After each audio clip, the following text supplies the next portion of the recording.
Le journal d'un prisonnier est le titre de l'ouvrage que publie cette semaine l'ancien président de la République, Nicolas Sarkozy, pour raconter son expérience carcérale suite à sa condamnation par la justice française. Dans son parachat de la semaine, Vaïechev, Yosef, Joseph, le fils chéri de notre patriarche Yaakov, aurait pu lui aussi rédiger un livre pour y décrire son séjour dans les geôles égyptiennes, suite à la calomnie de la femme de Potiphar, un ministre l'accusant faussement de viol. Et pour éviter tout malentendu, chers auditeurs, le parallèle entre Joseph et Nicolas Sarkozy se limite uniquement au fait que tous deux ont été emprisonnés, aucunement sur les motifs de leur incarcération qui n'ont strictement aucun rapport. Et si Joseph avait décrit son emprisonnement, il aurait pu mettre en exergue un point essentiel qui peut nous servir à nous de repère dans nos vies, la résilience. En effet, souvenons-nous que Joseph avait été dans un premier temps trahi par ses propres frères, qu'il avait vendus comme un simple esclave pour quelques pièces à une caravane de marchands flairant la bonne affaire et qui eux-mêmes ont fini par le céder à un ministre égyptien suffisamment fortuné pour acquérir un esclave de telle valeur. Et Joseph, faisant fi de son statut de fils chéri de Yaakov, son aîné de cœur et de sagesse, va s'employer à devenir un serviteur exemplaire, faisant le lit, le ménage, la vaisselle, dans l'espoir sans doute de s'affranchir et retourner chez son père. Sauf que le sort s'acharne sur Yosef, et cette fois-ci Yosef est victime de son intégrité morale, se refusant aux avances pressantes de la femme de ce ministre, qui de dépit amoureux va le calomnier et provoquer son emprisonnement. Quelle valeur peut avoir dans l'Égypte antique la parole d'un esclave hébreu face à celle de la femme d'un ministre, brandissant qui plus est le vêtement que Yosef avait abandonné dans sa fuite afin de se soustraire au harcèlement physique et moral de cette femme.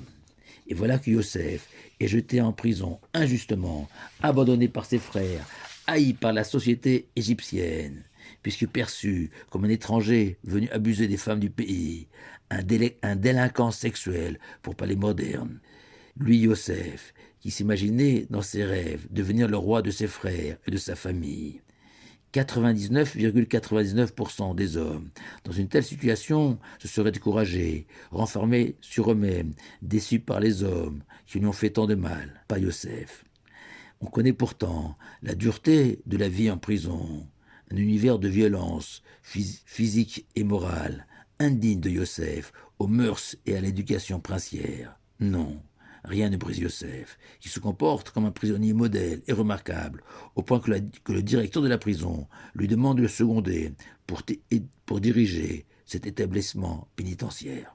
Tout ça est possible, car Yosef est habité de cette qualité qui s'appelle le bitachon, la confiance en Dieu, non seulement un Dieu créateur, mais également providentiel, et qui nous accompagne dans chacun de nos faits et gestes, une foi qui doit nous guider à chaque instant, même si l'homme peut avoir l'impression d'avoir été oublié par le Tout-Puissant.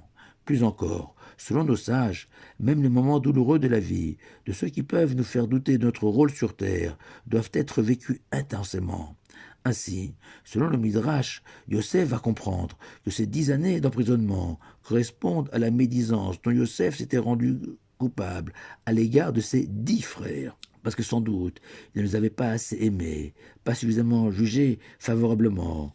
Or, un roi d'Israël doit précisément s'attacher au bien-être de chacun de ses sujets. Et lui, Yosef, futur vice-roi d'Égypte, et futur gardien et responsable de ses frères, de son père et de tous les enfants d'Israël qui le rejoindront au pays des pharaons, devait se débarrasser de toute rancune, de toute haine envers ses proches pour accéder à la royauté. C'est ainsi que Yosef a traversé cette épreuve de la prison sans jamais se plaindre. Pire encore, nous savons, toujours selon Midrash, que Yosef est resté 2 années supplémentaires en prison, soit en tout 12 ans, pour avoir demandé à 2 reprises au sommelier de Pharaon de se souvenir de lui et de plaider sa cause devant le monarque égyptien.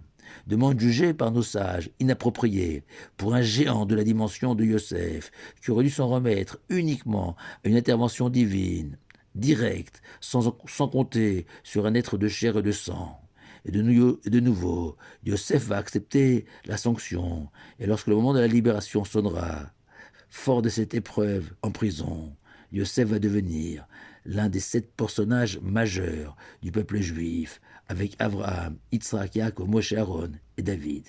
En conclusion, je n'ai pas lu le journal d'un prisonnier de Nicolas Sarkozy, mais je doute cependant que l'ancien président de la République justifie sa détention et lui trouve un sens, comme l'a fait Yosef. Shabbat Shalom à vous tous.